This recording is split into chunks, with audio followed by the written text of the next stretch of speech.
ಪ್ರಸಿದ್ಧ ಲೇಖಕರು ಮತ್ತು ಅವರ ಗ್ರಂಥಗಳ ಬಗ್ಗೆ ತಿಳಿದುಕೊಳ್ಳೋಣ.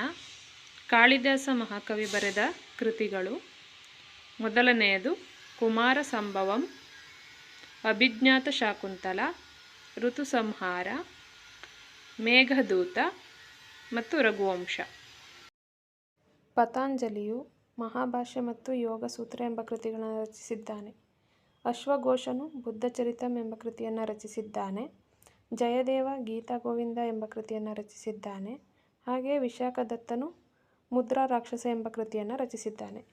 ತುಳಸಿದಾಸರು ರಾಮಚರಿತಮಾನಸ, ಬಾಣಭಟ್ಟ ಹರ್ಷಚರಿತ ಮತ್ತು ಕಾದಂಬರಿ, ಕಲ್ಲಣ ರಾಜತರಂಗಿಣಿ, ಶೂದ್ರಕ ವೃಶ್ಚಕಟಿಕಂ, ಬಾಬರ್ನಾಮ, ಸ್ವಾಮಿ ದಯಾನಂದ ಸತ್ಯಾರ್ಥ ಪ್ರಕಾಶ, ಲಾಲಾ ಲಜಪತ್ರಾಯರು ಅನ್ಹ್ಯಾಪಿ ಇಂಡಿಯಾ, ಬಾಲಗಂಗಾಧರ್ ತಿಲಕ್ ಗೀತಾರಹಸ್ಯ.